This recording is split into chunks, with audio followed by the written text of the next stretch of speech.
Section 34. Yet more children had Loki.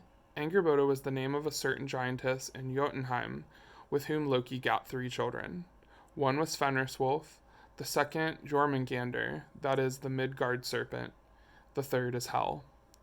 But when the gods learned that this kindred was nourished in Jotunheim, and when the gods perceived by prophecy that from this kindred great misfortune should befall, and since it seemed to all that there was great prospect of ill, first from the mother's blood, and yet worse from the father's, then Allfather sent gods thither to take the children and bring them to him. When they came to him, straightway he cast the serpent into the deep sea, where he lies about all the land. And this serpent grew so greatly that he lies in the midst of the ocean, encompassing all the land, and bites upon his own tail. Hel he cast into Niflheim, and gave to her power over 9 worlds, to apportion all abodes among those that were sent to her, that is, men dead of sickness or of old age. She has great possessions there. Her walls are exceeding high, and her gates great. Her hall is called Sleet Cold, her dish Hunger, Famine is her knife, Idler her thrall, Sloven her maidservant, Pit of stumbling her threshold, by which one enters, Disease her bed, Gleaming bale her bed hangings. She is half blue-black and half flesh color, by which she is easily recognized, and very lowering and fierce.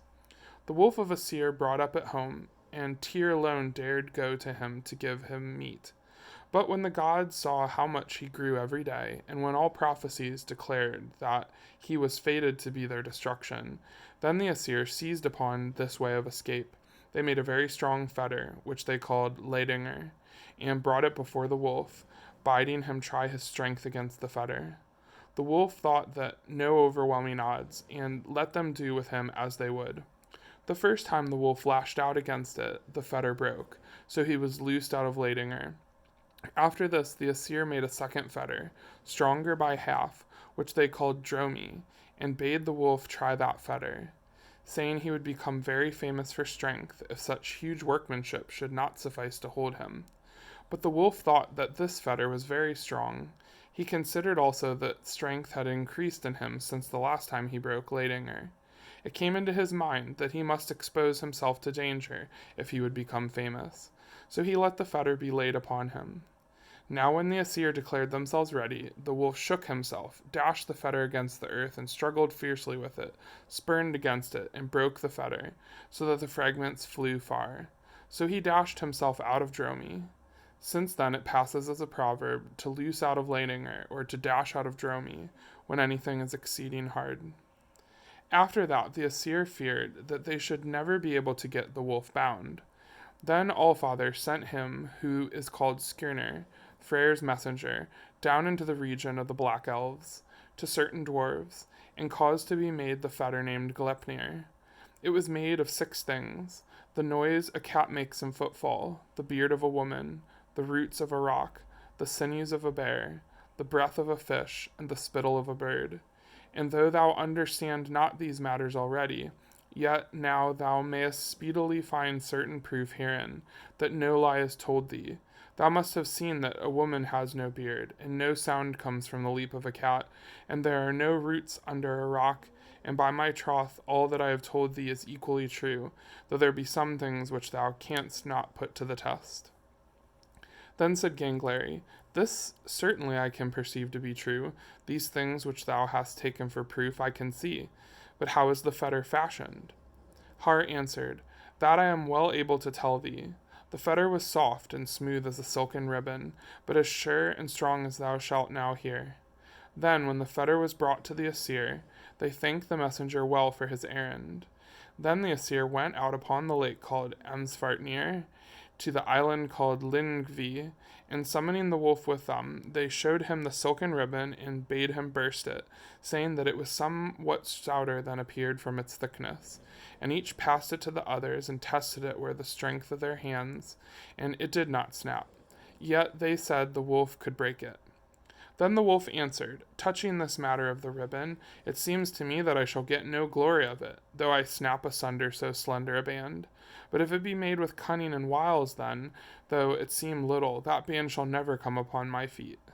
Then the Aesir answered that he could easily snap apart a slight silken band, he who had before broken great fetters of iron. But if thou shalt not be able to burst this band, then thou wilt not be able to frighten the gods, and then we shall unloose thee. The wolf said, If ye bind me so that I shall not get free again, then ye will act in such a way that it will be late ere I receive help from you. I am unwilling that this band should be laid upon me. Yet rather than that ye should impugn my courage, let some one of you lay his hand in my mouth for a pledge that this is done in good faith. Each of the Aesir looked at his neighbor, and none was willing to part with his hand until Tyr stretched out his right hand and laid it in the wolf's mouth. But when the wolf lashed out, the fetter became hardened, and the more he struggled against it, the tighter the band was. Then all laughed except Tyr. He lost his hand. When the Aesir saw that the wolf was fully bound, they took the chain that was fast to the fetter, which is called Gelja, and passed it through the great rock, which is called Jol, and fixed the rock deep down into the earth. Then they took a great stone and drove it yet deeper into the earth. It was called Thvidi, and used the stone for a fastening pin. The wolf gaped terribly and thrashed about and strove to bite them. They thrust into his mouth a certain sword. The guards caught in his lower jaw and the point in the upper. That is his gag. He howls hideously, and slaver runs out of his mouth. That is the river called Van. There he lies till the weird of the gods. Then said Gangleri, Marvelous ill children did Loki beget, but all of these brethren are of great might. Yet why did not the Aesir kill the wolf, seeing they had expectation of evil from him?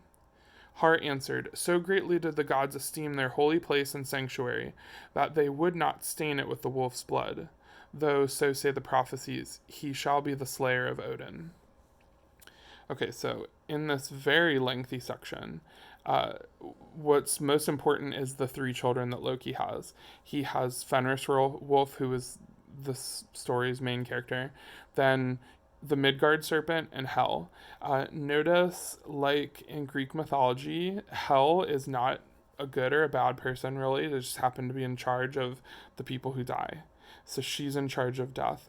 That serpent is just existing in the ocean. It's so huge that it's circled all the way back to its own tail.